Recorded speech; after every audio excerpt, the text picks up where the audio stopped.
today we're going to take you through a Chrome guided smile case from beginning to end.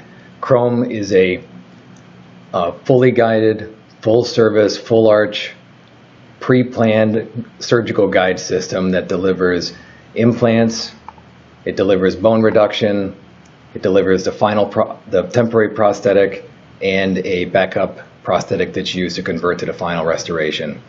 So we're going to go through the whole flow of what Chrome has to offer for the day of surgery and the easy conversion to the final restoration. Chrome Guided Smile is a fairly simple system to integrate, much simpler than competitive products.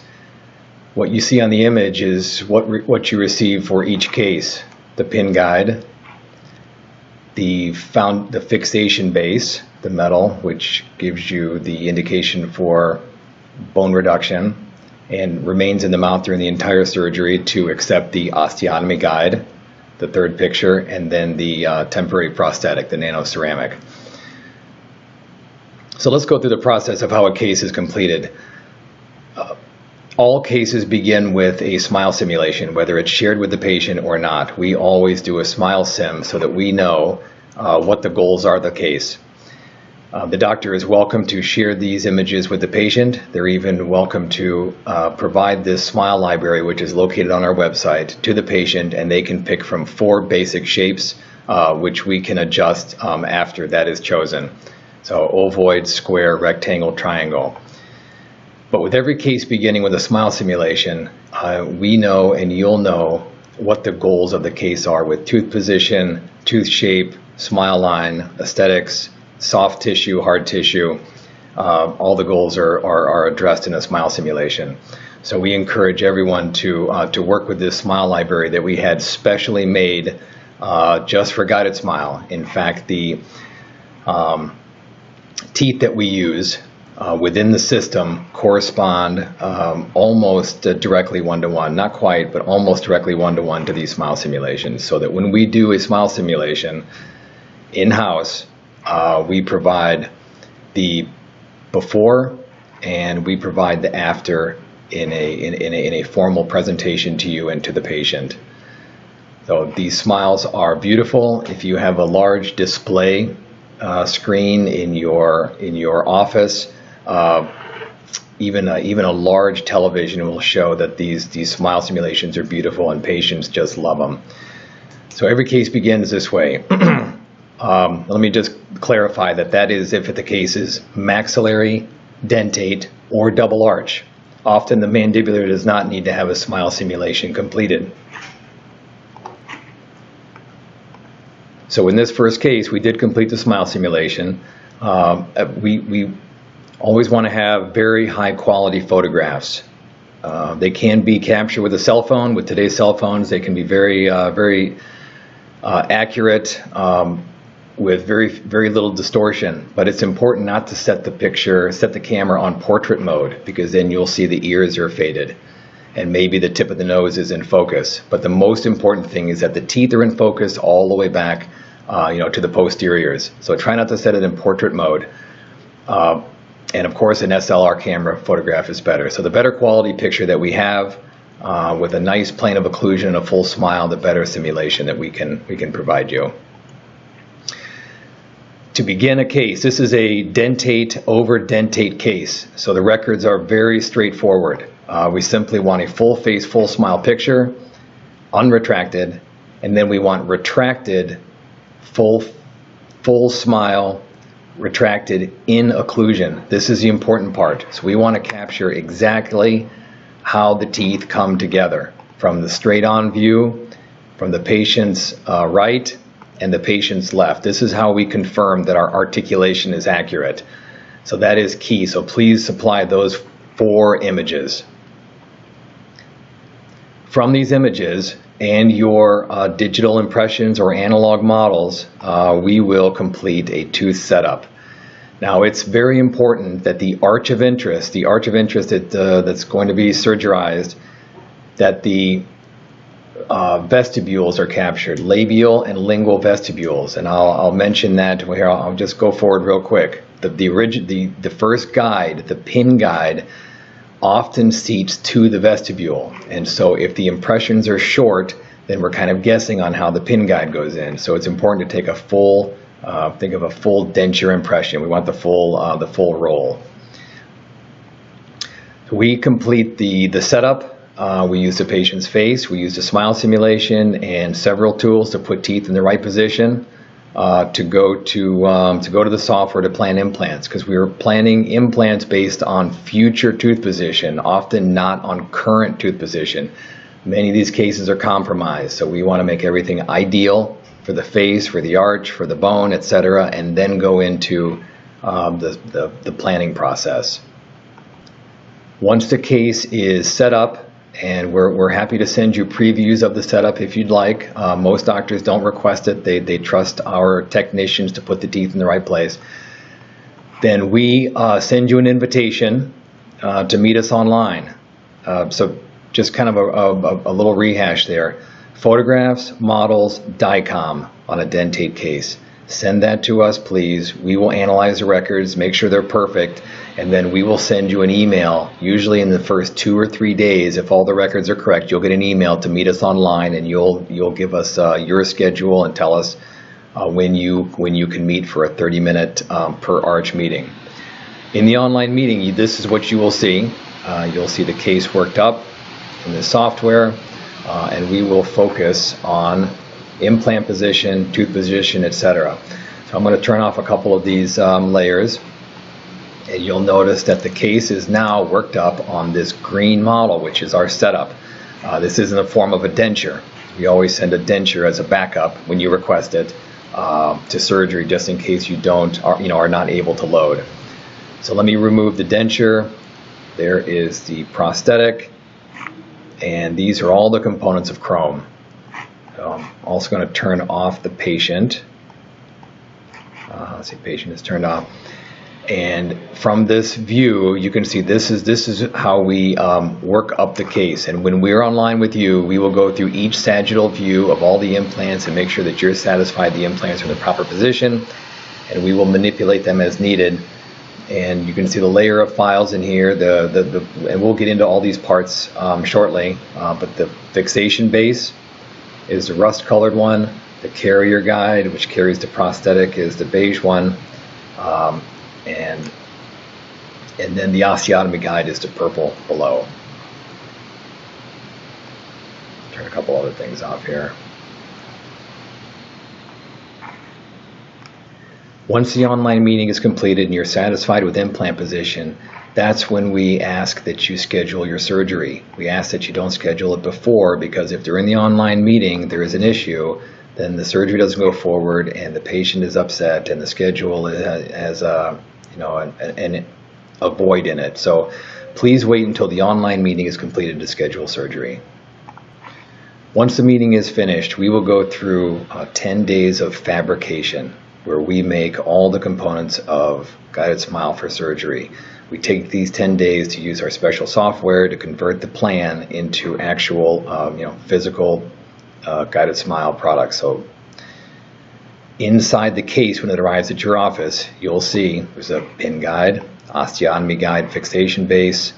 There is a nano-ceramic prosthetic. There will also be a carrier guide, and there will be a second prosthetic that we send. Is called the rapid appliance, which we'll speak about a little bit later. That's a second pickup to help send records to the final, or as a backup if anything happens to the main prosthetic during the healing phase. You can also, for a little extra cost, you're welcome to order pink on the rapid, so the patient could actually wear this for a few days while we make another prosthetic. Pretty rare that we have a problem with cases, but sometimes. And then there's also a backup denture, just in case something goes wrong at surgery and you don't have torque and you can't load. You'll always want to have a backup denture. There is a prosthetic conversion kit that we do make as optional. We highly recommend it. These are the blue blockout materials that you'll see. This is the pickup material, another blockout syringeable material, and adhesive. So this is the prosthetic conversion kit. And then we have to include one fixation kit, which includes the pins and drills that are specially made for chrome.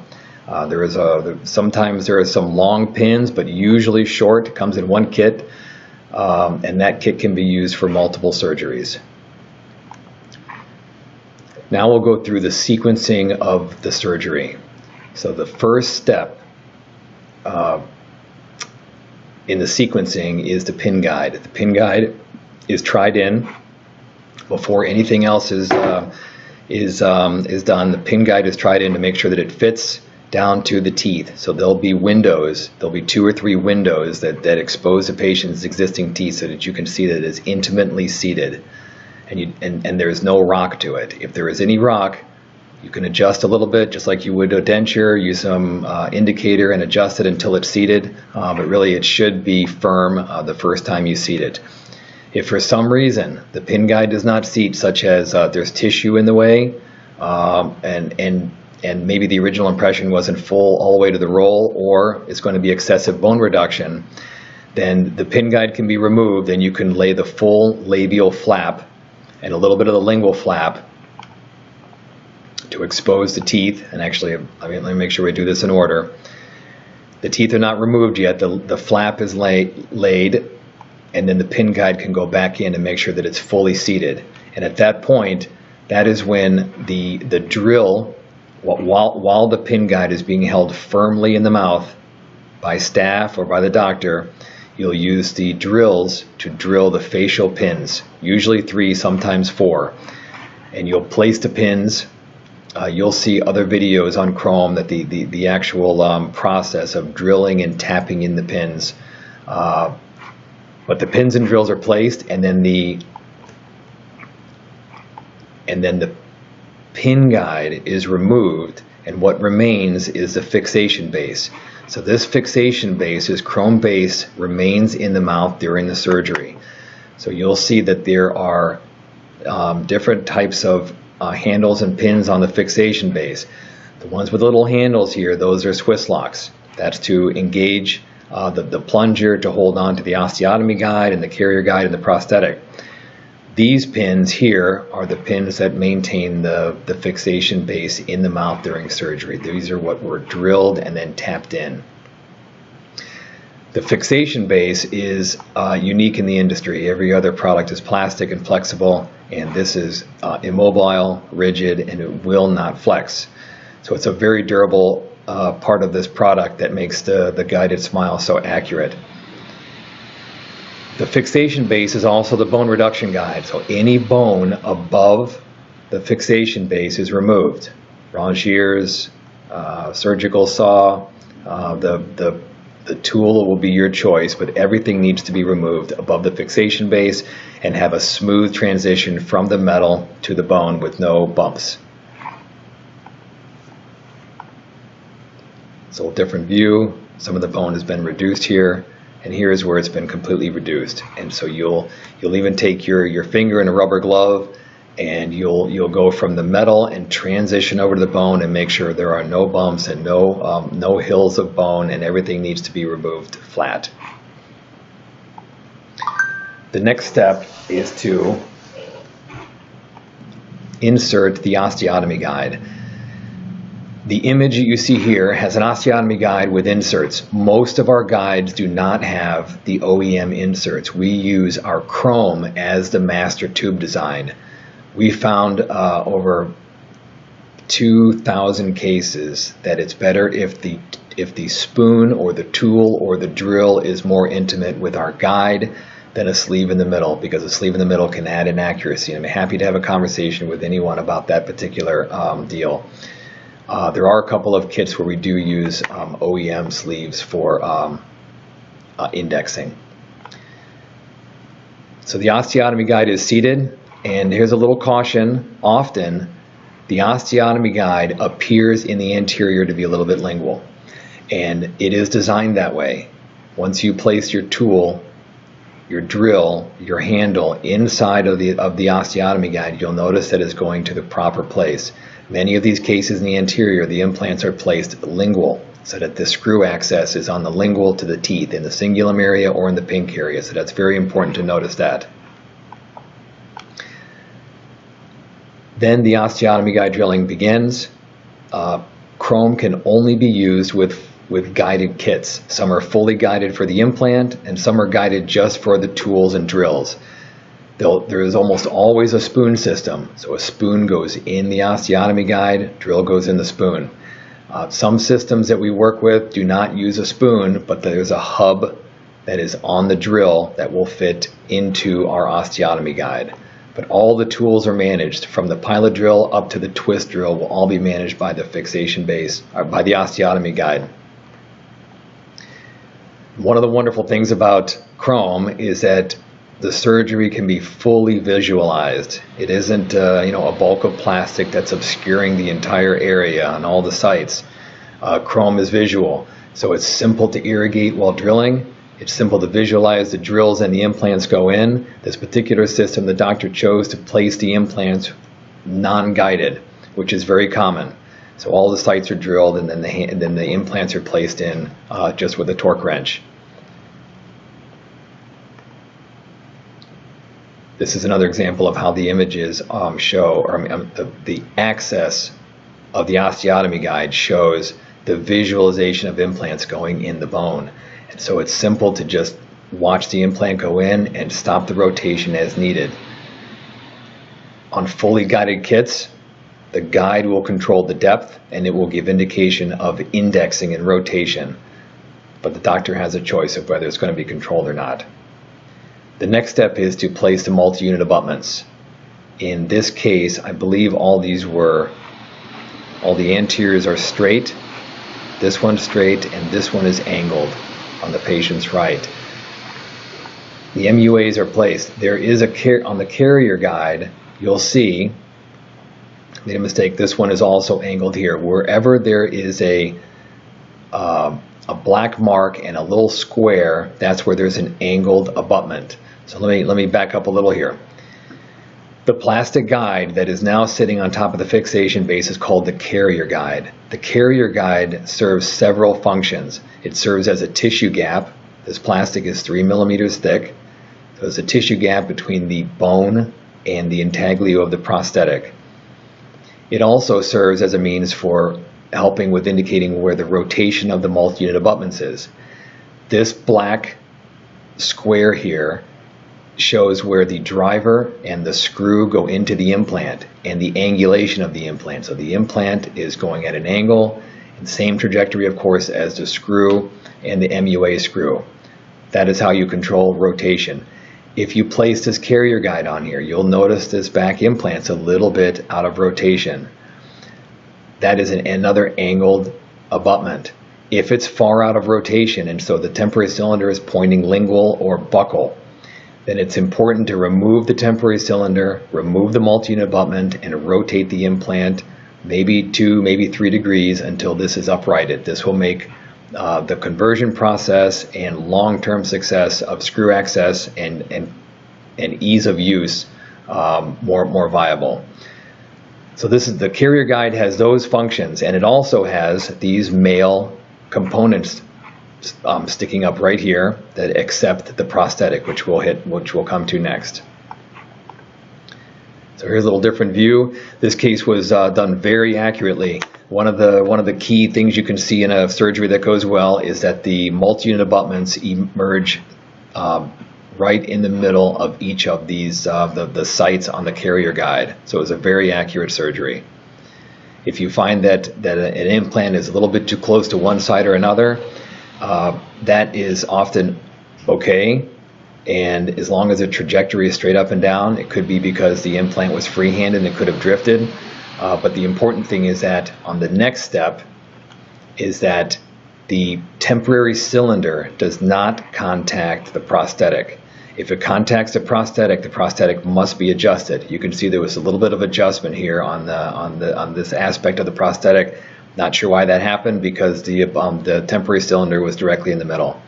It could be that that temporary cylinder was at an angle, which I think we saw before, and the doctor adjusted the PMMA, but then went back in and rotated the implant, which is the right thing to do. So at this point, the prosthetic has been tried in. Perhaps the patient was closed down just to test occlusion, but occlusion on chrome has already been taken into account on the articulation as one of the very first steps that we do here in the laboratory.